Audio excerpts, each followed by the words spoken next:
बिस्मिल्लाहिर्रहमानिर्रहीम। Second step लेते हैं, हम केमिस्ट्री सीख रहे थे। हम पहले स्टेप में हम लोगों ने एटॉमिक स्ट्रक्चर पढ़ा। आज हम पढ़ेंगे पीरियोडिक टेबल। पीरियोडिक टेबल बहुत ज़्यादा इंपॉर्टेंट टूल है केमिस्ट्री का। अगर आपको केमिस्ट्री सीखनी है, आपको पीरियोडिक टेबल के बारे में पता होना चाहिए।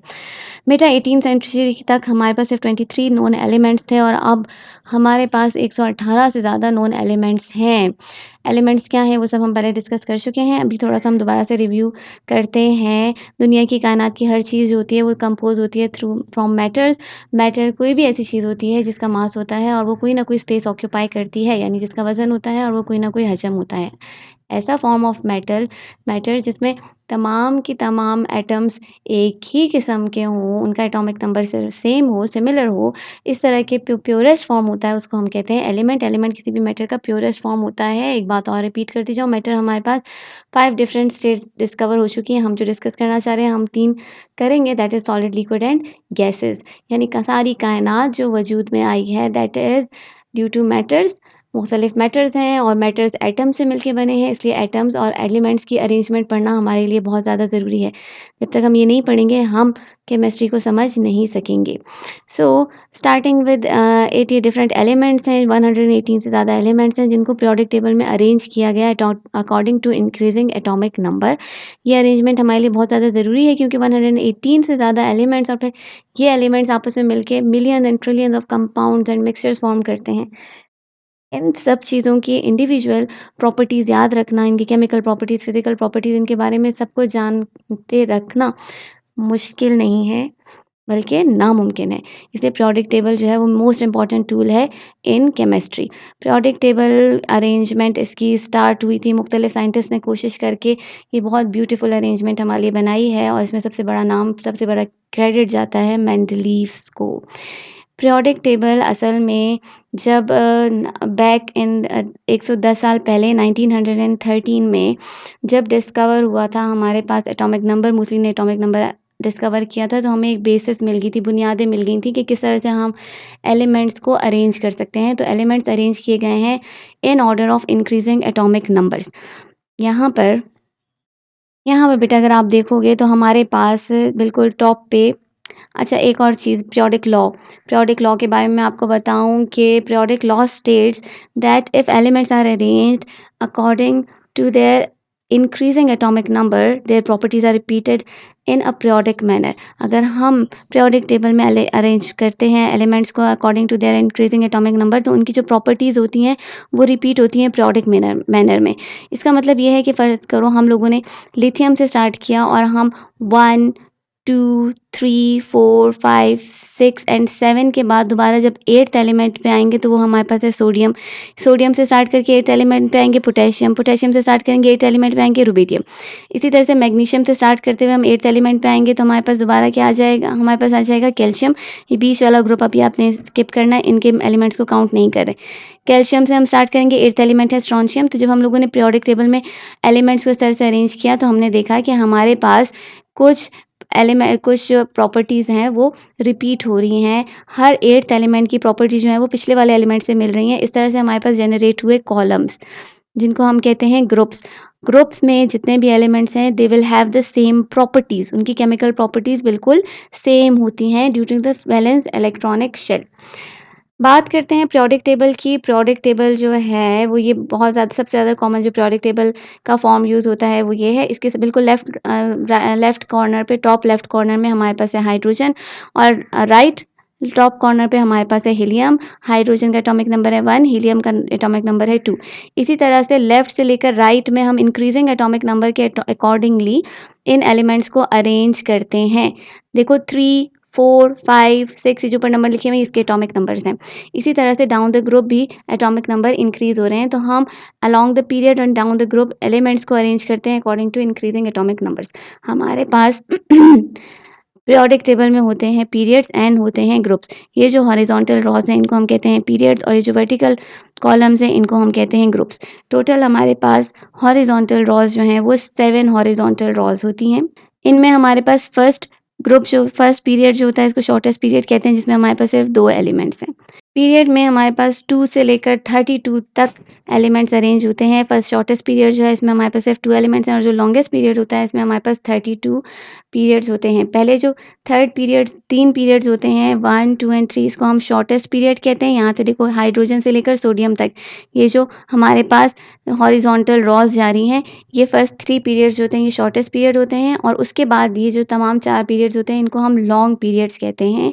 और पीरियड में जो एलिमेंट्स की प्रॉपर्टीज़ होती हैं वो ग्रेजुअली चेंज होती हैं फ्रॉम लेफ़्ट टू राइट। लेकिन जब आप एक पीरियड से दूसरे पीरियड पे जाते हो तो पैटर्न ऑफ प्रॉपर्टीज़ जो होती हैं with in a period repeat. Her period एक पीरियड से दूसरे पीरियड में जब आप जाओगे तो जो पैटर्न होता है अलोंग द पीरियड्स अब लिथियम से बेरिलियम में क्या प्रॉपर्टीज़ चेंज होगी, बेरिल से बोरॉन, कार्बन इस तरह से प्रॉपर्टीज़ चेंज होंगी। लेकिन अब जब ये फर्स्ट पीरियड है हमारे पास, ये सेकंड पीरियड है, ये थर्ड पीरियड, लेकिन जब हम सेकंड से थर्ड पीरियड में जाएँगे तो प्रॉपर्टीज़ जो होती हैं वो ग्रेजुअल मैनर में चेंज होंगी हमारे पास। एलिमेंट जिनकी सेम प्रॉपर्टीज़ होती हैं, सिमिलर प्रॉपर्टीज़ होती हैं, मैंने कहा प्रोडक्ट मैनर में एलिमेंट्स अपनी प्रॉपर्टीज़ को रिपीट करते हैं। जो एलिमेंट्स ऐसे जिनकी प्रॉपर्टीज़ सेम होती हैं उनको हम अरेंज करते हैं इन ग्रुप्स और एलिमेंट्स विद डिफरेंट प्रॉपर्टीज़ वो डिफरेंट ग्रुप्स में होती हैं। ग्रुप को हम लोग ग्रुप या फैमिली भी कहते हैं। ठीक है, सिमिलर प्रॉपर्टीज़ वाले जो एलिमेंट्स होते हैं एक कॉलम में अरेंज होते हैं। इस कॉलम को हम ग्रुप कहते हैं। Group 1, group 2, group 3, group 4 and so on. हमारे पास बेसिकली जो पीरियोडिक टेबल होता है वो 2 ग्रुप्स में डिवाइडेड होता है। These 2 groups are group A और ग्रुप बी। ठीक है, ये ग्रुप ए जो है ये हमारे पास रिप्रेजेंटेटिव एलिमेंट्स होते हैं और ग्रुप बी के जो एलिमेंट्स होते हैं इनको हम ट्रांजिशन एलिमेंट्स कहते हैं। इसके जो एलिमेंट्स हैं इनको हम कहते हैं अल्कली मेटल्स ग्रुप 1 ए के। अब हर ग्रुप की ख़ासियत ये होती है कि जो इसका ऊपर ग्रुप का नंबर होता है ना 1 ए, ये शो करता है उस ग्रुप की वैलेंसी, यानी इसके वैलेंस शेल में कितने इलेक्ट्रॉन्स हैं। ग्रुप 1 के वैलेंस शेल में 1 इलेक्ट्रॉन है। वैलेंस शेल मैंने आपको पहले बताया जो आउटर मोस्ट शेल होता है और जिस पर डिपेंड करती हैं तमाम किस्म की केमिकल प्रॉपर्टीज़, वो हमारे पास वैलेंस शेल होता है किसी भी एटम का। ग्रुप 1 ए के तमाम एलिमेंट्स का जो वैलेंस शेल होगा सबसे बाहर वाला शेल, उसके अंदर नो मैटर जितने भी इलेक्ट्रॉन्स हैं, देखो जैसे सोडियम में 11 इलेक्ट्रॉन्स हैं, पोटेशियम में 19 है, रुबिडियम में 37 है, सीज़ियम में 55 है। No matter how many electrons these have, लेकिन जो इनका जो आउटर मोस्ट शेल होगा उसमें सिर्फ 1 इलेक्ट्रॉन होगा।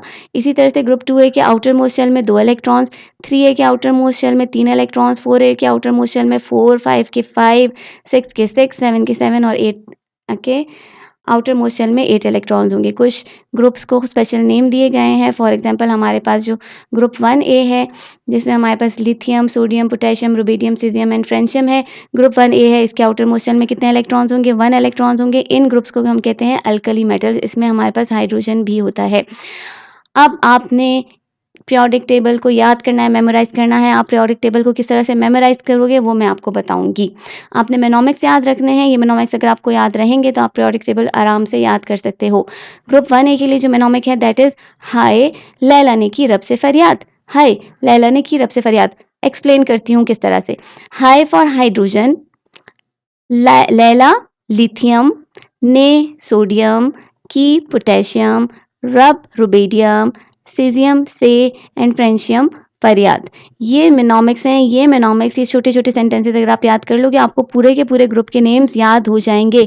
हर ग्रुप का मैंने मेनोमिक बनाया है। आप कोशिश करो हर ग्रुप के मेनोमिक से आप उन ग्रुप्स के एलिमेंट्स को याद रखो। कुछ ग्रुप्स बहुत ज़्यादा इंपॉर्टेंट है। फर्स्ट ग्रुप को कहते हैं अल्कली मेटल। सेकंड ग्रुप है इसको कहते हैं अल्कलाइन अर्थ मेटल। इसके आउटर मोस्ट शेल में 2 इलेक्ट्रॉन्स होंगे। बेटा मेरी कार से बाहर रहो, बेटा मेरी कार से बाहर रहो।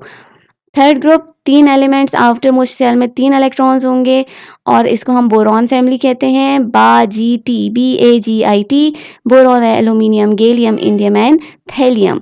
फिर हमारे पास आता है फोर्थ ग्रुप, बहुत इंपॉर्टेंट ग्रुप है, कार्बन फैमिली इसको कहा जाता है। Clever students generally score perfect marks. Clever students generally score perfect marks. Fourth group है इसलिए इसके आउटर मोस्ट शेल में 4 इलेक्ट्रॉन होंगे। ग्रुप 5 की हम बात करते हैं तो ग्रुप 5 में हमारे पास नाइट्रोजन फैमिली है। इस फैमिली को हम नाइट्रोजन फैमिली कहते हैं। New phones are so beautiful, nitrogen, phosphorus, arsenic सब और एंटीमनी है हमारे पास एंड बिस्मथ है। ऑक्सीजन फैमिली ग्रुप 6 इलेक्ट्रॉन्स होंगे आउटर मोस्ट शेल में। Old scientist sell tea pots, old scientist sell tea pot, oxygen, sulphur, selenium, tellurium and polonium. Then we have halogen family group 7। Group 7 को कहा जाता है halogen family, बहुत important family है। Most electronegative elements होते हैं fluorine, chlorine, bromine, iodine and astatine. Funny clowns bring ice cream at parties. Funny clowns bring ice cream at parties. एक और ग्रुप यहाँ पर मेंशन नहीं है, that is group 8 noble gases. Group 8 noble gases बहुत important, that group is also very important. Classification की अगर हम बात करें तो पीरियोडिक टेबल को हम S block, D block, P block and F block के अकॉर्डिंगली भी क्लासीफाई कर चुके हैं। यहाँ पर जब हम लोगों ने पिछली वीडियो में शेल्स एंड सब शेल्स पढ़े, वहाँ पर मैंने आपको बताया 4 किस्म के डिफरेंट सब शेल्स होते हैं, that R S, P, D and F. Shells या सब शेल्स वो शेल्स होते हैं जिनमें इलेक्ट्रॉन प्रिसाइड करते हैं। सबसे बैलेंस शेल कौन सा होगा और उसमें कितने इलेक्ट्रॉन्स होंगे, ये किस्मत का फैसला करते हैं ऑफ एन इलेक्ट्रॉन। पहले जो 2 ग्रुप्स हैं हमारे पास, group 1A and group 2A। इसके जो इलेक्ट्रॉन्स होते हैं, इनके जो वैलेंस शेल होते हैं वो एंड हो रहे होते हैं इन एस सब शेल्स, इसलिए इसको हम एस ब्लॉक एलिमेंट कहते हैं। 3 से लेकर ग्रुप 8 तक के जो एलिमेंट्स होते हैं, रिप्रेजेंटेटिव एलिमेंट्स ग्रुप A के एलिमेंट्स होते हैं, इनके आउटर मोस्ट शेल्स जो होते हैं वो पी ब्लॉक पे एंड हो रहे होते हैं, पी शेल्स पे एंड हो रहे होते हैं, इसलिए इनको हम पी ब्लॉक कहते हैं। ट्रांजिशन एलिमेंट जो बिल्कुल बीच में है, डी ब्लॉक। और इसी तरह से जो हमारे पास नीचे लेंथेनाइट एंड एक्टिनाइट सीरीज है, ये एंड हो रही होती है इन एफ ब्लॉक। कुछ इंपॉर्टेंट पॉइंट्स एटम के स्ट्रक्चर से रिलेटेड मैं आप लोगों को पिछली वीडियो में बता चुकी थी, कुछ अगर रह गए हो तो हम देख लेते हैं। स्ट्रक्चर ऑफ एटम हमने पढ़ लिया। न्यूक्लियस के बीच में हमारे पास होता है प्रोटॉन एंड न्यूट्रॉन, और न्यूक्लियस के गिर्द रिवॉल्व कर रहे होते हैं इलेक्ट्रॉन्स। एटॉमिक रेडियस किसी भी सर्कुलर पाथ, सर्कुलर चीज़ का, और जो हमारे पास रेडियस होता है वो क्या होता है, उसके सेंटर से लेकर उसके आउटर रिम तक का जो डिस्टेंस होता है वो इसका रेडियस होता है। इसी तरह से एटम के केस में न्यूक्लियस से लेकर इसके सबसे बाहर वाले ऑर्बिट तक, वो वाला ऑर्बिट जहाँ पर सबसे इसकी वैलेंस इलेक्ट्रॉन्स रिवॉल्व कर रहे होते हैं, वहाँ तक का जो डिस्टेंस होता है उसको हम कहते हैं इसका एटॉमिक रेडियस।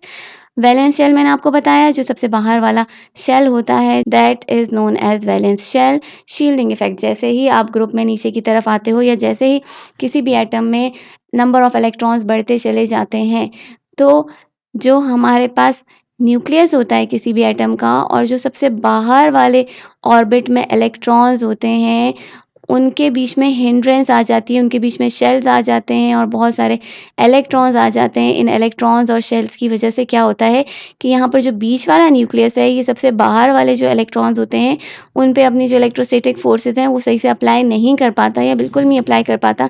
ये जो रिडक्शन होती है या जो इनके बीच में ये शील्ड्स प्रोड्यूस हो जाती हैं, तहें प्रोड्यूस हो जाती हैं, इस इफेक्ट को हम कहते हैं शील्डिंग इफेक्ट। अब हम पढ़ेंगे इंपॉर्टेंट चीज, दैट इज पीरियोडिक ट्रेंड। हमारे पास क्या होगा, इलेक्ट्रॉन्स के ऐड होने की वजह से down the group, not along the period, along the period क्यों नहीं वो भी मैं आपको समझाती हूँ। डाउन द ग्रुप इलेक्ट्रॉन्स भी ऐड होते जा रहे हैं और मजीद शेल्स भी ऐड होते जा रहे हैं।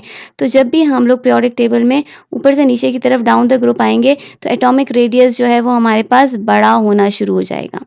लेकिन अगर हम लोग अलोंग द पीरियड जाएंगे, लेफ्ट से राइट की तरफ जाएंगे, इलेक्ट्रॉन्स बढ़ते जाएंगे लेकिन शेल्स नहीं बढ़ेंगे। एक ही शेल में अगर फॉर इंस्टेंस आप यहाँ पर देखो, हमारे पास अगर यहाँ पर फर्स्ट पीरियड में हमारे पास एक शेल था, इस शेल में ये वैलेंस शेल था, इसमें हमारे पास इलेक्ट्रॉन था, तो सेकेंड पीरियड में हमारे पास सेकेंड शेल में इलेक्ट्रॉन्स हैं, ठीक है, और outer most shell electron second shell में। इसी तरह से थर्ड पीरियड में थर्ड शेल में। अब देखो ऊपर से नीचे जब हम आ रहे हैं, पहले एक शेल था, फिर 2 हो गए, फिर 3 हो गए, शेल्स बढ़ रहे हैं, इसका एटॉमिक साइज बढ़ रहा है। लेकिन जब हम अलोंग द पीरियड जा रहे हैं तो हम देख रहे हैं कि सेकेंड शेल है ना, अगर हम लोग सेकेंड पीरियड को देखते हैं तो इसमें सेकेंड शेल में 1 इलेक्ट्रॉन है। फिर यहाँ पर अगर हम फोर्थ ग्रुप को देखते हैं तो सेकेंड शेल में 4 इलेक्ट्रॉन्स हैं। 7 ग्रुप को देखते हैं तो सेकेंड शेल में 7 इलेक्ट्रॉन्स हैं, और 8 ग्रुप को देखते हैं तो हमारे पास सेकेंड शेल में 8 इलेक्ट्रॉन्स हैं। हो क्या रहा है कि अलोंग द पीरियड्स हमारे पास शेल सेम है लेकिन उसमें इलेक्ट्रॉन्स बढ़ रहे हैं। इलेक्ट्रॉन्स के ऊपर होता है नेगेटिव चार्ज और न्यूक्लियस के अंदर होता है पॉजिटिव चार्ज। मैंने आपको बताया कि किसी भी एटम में जितने प्रोटॉन होते हैं उतने उसमें इलेक्ट्रॉन्स होते हैं। तो जब हमारे पास किसी भी एक ही जगह पे इलेक्ट्रॉन्स एंड प्रोटॉन्स की तादाद बढ़ती जा रही है, यहाँ पर पॉजिटिव चार्ज बढ़ते जा रहे हैं और इर्द गिर्द नेगेटिव चार्ज बढ़ते जा रहे हैं एक ही जगह पे, तो जो साइज होगा वो क्या होगा, हमारे पास अट्रैक्शन होगी, इलेक्ट्रोस्टैटिक अट्रैक्शन होगी। और अलोंग द पीरियड जो एटॉमिक साइज है या एटॉमिक रेडियस है वो डिक्रीज होता है। अलोंग द पीरियड भले इलेक्ट्रॉन्स ज़्यादा होते जाए, इलेक्ट्रॉन्स की तादाद ज़्यादा होती जाए, लेकिन along the period atomic size, atomic radius decrease होता है, इंक्रीज नहीं होता। आयोनाइजेशन एनर्जी, बेटा आयोनाइजेशन एनर्जी वो एनर्जी होती है जो रिक्वायर होती है आपको आउटर मोस्ट शेल से इलेक्ट्रॉन रिमूव करने के लिए। किसी भी ऑर्बिट के आउटर मोस्ट शेल से अगर आपने इलेक्ट्रॉन को रिमूव करना है, आपको जो एनर्जी चाहिए होती है वो होती है आयोनाइजेशन एनर्जी। अब इसमें एक बात बहुत इंपॉर्टेंट है, हर ग्रुप की ख्वाहिश होती है कि उसके आउटर मोस्ट शेल में 8 इलेक्ट्रॉन्स पूरे हो जाएँ। इस रूल को हम कहते हैं ऑक्टेट रूल कि हर एलिमेंट, हर ग्रुप चाहता है कि हमारे आउटर मोस्ट शेल में 8 इलेक्ट्रॉन्स पूरे हो जाएँ। अगर हमने ग्रुप 1A और 2A की बात की तो हमने देखा कि इनके आउटर मोस्ट शेल में 1 इलेक्ट्रॉन और 2 इलेक्ट्रॉन्स हैं। इनके लिए अपना ऑक्टेट पूरा करना बहुत ज़्यादा मुश्किल हो जाता है। फॉर इंस्टेंस अगर मैं ग्रुप 1A की बात करती हूँ, तो ग्रुप 1 को के आउटर मोस्ट शेल में 1 इलेक्ट्रॉन है, इसको अपना ऑक्टेट कंप्लीट करने के लिए मज़ीद 7 इलेक्ट्रॉन्स की ज़रूरत है। अब 7 इलेक्ट्रॉन्स इसके लिए अरेंज करना बहुत मुश्किल है, तो ये क्या करता है कि अपना जो 1 इलेक्ट्रॉन होता है, उसको भी डोनेट कर देता है। दे देता है तो उसपे पॉज़िटिव चार्ज आ जाता है। पॉज़िटिव चार्ज क्यों आता है? क्योंकि प्रोटॉन और इलेक्ट्रॉन पहले इक्वल नंबर पे थे। जब 1 इलेक्ट्रॉन निकल गया तो एक प्रोटॉन का चार्ज ज़्यादा हो गया, इसलिए इसपे पॉज़िटिव चार्ज आ जाता है। वैसे भी जो देने वाला होता है, वो अच्छा होता है, वो पॉज़िटिव होता है। इसलिए जो फर्स्ट ग्रुप के एलिमेंट्स होते हैं उन पे पॉजिटिव चार्ज आ गया, 1 पॉजिटिव मोनो पॉजिटिव चार्ज आ गया। सेकंड ग्रुप को 6 इलेक्ट्रॉन्स चाहिए होते हैं, इनके लिए भी इम्पॉसिबल होता है कि ये 6 इलेक्ट्रॉन लें, तो ये अपने आउटर मोस्ट 2 इलेक्ट्रॉन्स जो होते हैं वो भी डोनेट कर देते हैं, तो इन पे डाइवैलेंट पॉजिटिव चार्ज आ जाता है। क्लियर हुई इतनी बात? यानी फर्स्ट एक ग्रुप पे हमारे पास positive charge, 1 positive and second group पे हमारे पास 2 पॉजिटिव चार्ज आते हैं। इसी तरह से अगर हम बात करते हैं ग्रुप 6 की, तो ग्रुप 6 के पास 6 इलेक्ट्रॉन्स होते हैं, इनको मज़ीद 2 इलेक्ट्रॉन्स चाहिए होते हैं अपना ऑक्टेट कंप्लीट करने के लिए। और ग्रुप 7 के पास जो होते हैं वो हमारे पास 7 इलेक्ट्रॉन्स होते हैं और इनको सिर्फ 1 इलेक्ट्रॉन चाहिए होता है अपना ऑक्टेट कंप्लीट करने के लिए। तो ये वाले जो ग्रुप्स होते हैं ये हाईली इलेक्ट्रोनेगेटिव ग्रुप्स होते हैं और ये कहीं न कहीं से 1 इलेक्ट्रॉन को छीन के अपना एक ऑक्टेट कंप्लीट कर लेते हैं। 7 इलेक्ट्रॉन्स का मतलब यहाँ हम लोग अगर फ़र्ज़ करो इसके पास 7 इलेक्ट्रॉन्स थे, तो इसका मतलब है इसके ऑर्बिट में 7 प्रोटॉन्स थे। 7 प्रोटॉन्स के बाद अगर इसने 1 इलेक्ट्रॉन मज़ीद ऐड कर लिया, तो इसका मतलब ये हुआ कि इस पे एक नेगेटिव चार्ज बढ़ जाएगा। इसलिए जब भी कोई स्पीशीज़ इलेक्ट्रॉन को गेन करती है, तो उसके ऊपर नेगेटिव चार्ज बढ़ जाता है। अब देखो, अगर हम लोग दोबारा से ज़रा कंपेयर करें, तो फर्स्ट ग्रुप में हमारे पास फर्स्ट ग्रुप ईज़िली अपना इलेक्ट्रॉन डोनेट कर रहा है, सेकंड ग्रुप ईज़िली अपने इलेक्ट्रॉन्स डोनेट कर रहे हैं, लेकिन 6 और 7 ने अपने पहले के इलेक्ट्रॉन्स को भी टाइट पकड़ा हुआ है और ये बाद के इलेक्ट्रॉन्स को भी खींच रहे हैं अपनी तरफ। इसलिए ज़्यादा मुश्किल आपको क्या लगता है, किन ऑर्बिट्स में, किन एलिमेंट्स में से इलेक्ट्रॉन्स को निकालने के लिए ज़्यादा एनर्जी चाहिए होगी? ऑब्वियसली 6, 7, 5, 6, 7 इन ग्रुप्स के जो एलिमेंट्स हैं, इनमें से इलेक्ट्रॉन्स को निकालने के लिए ज़्यादा एनर्जी चाहिए होगी। तो हम कह सकते हैं कि आयोनाइज़ेशन पोटेंशियल पहले वाले ग्रुप्स का यानी ग्रुप 1, ग्रुप 2 इनका आयोनाइज़ेशन पोटेंशियल कम है as compared to the groups 5, 6, 7 and so on. So ionization potential जो है वो ग्रेजुअली इंक्रीज़ होता है अलोंग द पीरियड। जब आप लेफ़्ट से राइट पे जाते हो तो आयोनाइज़ेशन एनर्जी जो होती है वो इंक्रीज़ होती है। मिनिमम आयोनाइज़ेशन एनर्जी होती है ग्रुप 1 की, देन 2 एंड फिर 3 की ज़्यादा हो जाती है, फिर 4 की ज़्यादा होती है, फिर 5 की, ग्रेजुअली इस तरह से इंक्रीज़ होती है। डाउन द ग्रुप अगर हम बात करें तो हमने कहा कि हमारे पास down the group shells add होते जा रहे हैं, ठीक है? इलेक्ट्रॉन्स ऐड होते जा रहे हैं। जब हमारे पास down the group shell increase हो रहे थे तो हमने कहा शील्डिंग इफ़ेक्ट प्रोड्यूस हो रहा है। शील्डिंग इफ़ेक्ट की वजह से क्या हो रहा है, वैसे ही जो हमारे पास न्यूक्लियस और आउटर मोस्ट इलेक्ट्रॉन है उनके बीच में जो अट्रैक्टिव फोर्सेस कुछ बची-खुची थी वो वैसे ही ख़त्म हो गई। तो डाउन द ग्रुप जैसे-जैसे शेल्स ऐड हो रहे हैं, इलेक्ट्रॉन्स ऐड हो रहे हैं, तो शील्डिंग इफ़ेक्ट की वजह से आउटर मोस्ट शेल पे इलेक्ट्रोस्टैटिक फोर्सेस नेग्लिजिबल हो जाती हैं, इसलिए आउटर मोस्ट शेल में से इलेक्ट्रॉन को एमिट करना बहुत ज़्यादा आसान हो जाता है। तो down the group ionisation energy decrease होती है, along the period ionisation energy increase हो जाती है। ये मैंने आपको तस्वीरें नहीं दिखाई हैं, जो मैंने 2 बड़ी प्यारी-प्यारी सी तस्वीरें लगाई हुई हैं। ये देखो लालची, इसके ये हमारे पास 7th ग्रुप का एलिमेंट दिखाया हुआ है। इसके पास ऑलरेडी 7 इलेक्ट्रॉन हैं और इसने और भी ज़्यादा इलेक्ट्रॉन अपने mine, all mine, no touchy. इसने कहा कोई मुझे टच नहीं करेगा, सारे इलेक्ट्रॉन्स मेरे हैं, मैं किसी को भी नहीं दूँगा, तो इसकी आयोनाइज़ेशन एनर्जी हाई है। While this is so cute और ये फर्स्ट ग्रुप की एलिमेंट है। इसने कहा श्योर व्हाटएवर टेक एम, जो भी हैं ले लो, 1 लेना है 1 ले लो, 2 लेने हैं 2 ले लो। जो ग्रुप 1 वाले हैं वो 1 देंगे, जो ग्रुप 2 वाले हैं वो 2 देंगे। तो ग्रुप 1A एंड 2A की आयोनाइज़ेशन एनर्जी बहुत कम होती है।